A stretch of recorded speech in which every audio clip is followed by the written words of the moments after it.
భగవన్నామ స్మరణకు మించిన సాధన మరొకటి లేదని శాస్త్రాలు చెబుతున్నాయి. హిందువులకు ఉన్న 7 కోట్ల మహామంత్రాలలో 2 అక్షరాల రామమంత్రానికి ఉన్న విశిష్టత మరే మంత్రానికి లేదు. రామమంత్రం అత్యంత శక్తివంతమైంది. రామమంత్రం జపించడం వల్ల అన్ని సమస్యలు దూరమవుతాయని పురాణాలు చెబుతున్నాయి. రామనామాన్ని తారక మంత్రమని పిలుస్తారు. తారక మంత్రాన్ని జపించడం వల్ల పుట్టుక నుంచి మరణం వరకు జీవితం సాఫీగా సాగుతుంది. చెడు కర్మలను మంచిగా మార్చుకోవడానికి రామనామం సహాయపడుతుంది. అందుకే అత్యంత శక్తివంతమైన రామనామాన్ని జపిస్తూ ఉంటాం. నిజానికి రాముడి కంటే రామనామమే గొప్పది. అసలు రాముడితో పుట్టిన రామనామము రాముడి కంటే ఎందుకు గొప్పదైంది? అంతటి మహిమాన్విత శక్తి కలిగిన రామనామం విశిష్టత మరియు రామనామం గొప్పదనం ఇప్పుడు తెలుసుకుందాం. తారక మంత్రంగా పిలిచే రామమంత్రము 2 మహామంత్రాల నుంచి పుట్టింది. ఓం నమో నారాయణాయ అనే అష్టాక్షరి మంత్రంలో రా అనే అక్షరము జీవాక్షరం. అలాగే ఓం నమః శివాయ అనే పంచాక్షరి మంత్రంలో మా అనేది జీవాక్షరం. అంటే ఈ 2 మంత్రాలలో జీవాక్షరాలు తొలగిస్తే అర్థం ఉండదన్నమాట. అందుకే ఈ 2 మంత్రాల నుంచి తీసిన రా మరియు మా అనే అక్షరాల ద్వారా రామ అనే నామం వచ్చింది. ఈ 2 అక్షరాలు గనక లేకపోతే ఆ 2 మహామంత్రాలకు విలువ ఉండదు.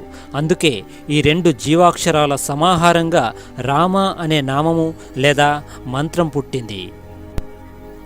ఓం నమో నారాయణలో రా, ఓం నమః శివాయలో మా అనేవి జీవాక్షరాలు. అందుకే శివకేశవుల అత్యంత శక్తి కలవడం వల్ల రామ అనే మంత్రము అత్యంత శక్తివంతమైంది. అందుకే ఈ మంత్రాన్ని హరిహరతత్వం కలిసిన మహామంత్రమని పిలుస్తారు. అసలు రాముడి కంటే రామనామం ఎందుకు గొప్పదైంది? ఇది తెలుసుకోవాలంటే ఈ కథ విందాం. లంకపై దండెత్తడానికి రాళ్లతో సముద్రంపై వానరసేన వారధిని నిర్మిస్తారనే సంగతి మనందరికీ తెలిసిందే. అయితే రాయిపై రామ అని రాసి నీటిలో వేయడం వల్ల ఆ రాయి పైకి తేలుతూ ఉంది. ఇదంతా చూస్తున్న శ్రీరాముడికి తన పేరు రాసిన రాయి తేలుతూ ఉంది కదా, తానే రాయి వేస్తే అనే ఆలోచన వచ్చింది. తనకు వచ్చిన ఆలోచనతో రాముడు ఒక రాయి తీసి సముద్రంలోకి విసిరాడు. కానీ ఆ రాయి సముద్రంలో మునిగిపోయింది. అప్పుడు రాముడు ఆశ్చర్యపోయాడు. తాను వేసిన రాయి మునిగిపోవడంతో రాముడు వెంటనే తన పక్కన ఉన్న హనుమంతుడిని అడిగాడు.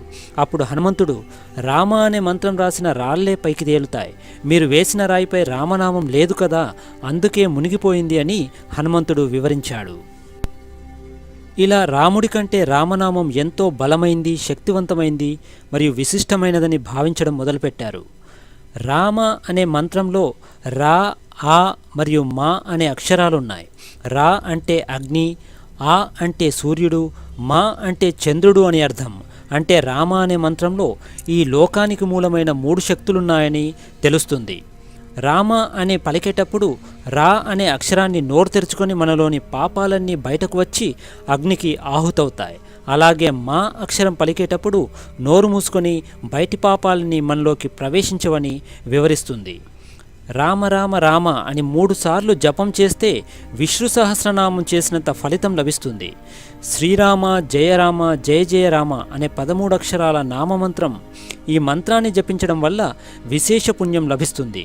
సమర్థ రామదాసు ఈ మంత్రాన్ని 13 కోట్ల సార్లు జపించి రాముడి ప్రత్యక్ష దర్శనం పొందాడని పురాణాలు చెబుతున్నాయి. కాబట్టి ఈ నామజపం మంచి ఫలితాన్నిస్తుంది. పూర్వం ఒకసారి హనుమంతుడిని కష్టాల పాలు చేయాలని శనీశ్వరుడు అతని దగ్గరకు వచ్చాడు. అప్పుడు హనుమంతుడు రామనామం జపిస్తున్నాడు. శనీశ్వరుడు హనుమంతుడికి విషయం చెప్పగా తాను రామనామ జపంలో ఉన్నానని, అది పూర్తయిన తర్వాత రమ్మని చెప్తాడు హనుమంతుడు. అప్పుడు శనీశ్వరుడు ఎంతసేపు నిరీక్షించినా రామనామ జపం పూర్తవలేదు. దీంతో చేసేదేమి లేక శనీశ్వరుడు రామనామం జపించే వాళ్ళ దరిచేరడం కష్టమని వెనక్కి వెళ్ళిపోయాడు. కాబట్టి రామనామాన్ని జపించే వాళ్లకు శని బాధలు ఉండవు. మహిమాన్వితమైన 2 అక్షరాల రామనామానికి అంతటి విశిష్టత ఉంది గనకే రాముడి కంటే రామనామము గొప్పదని భావిస్తారు.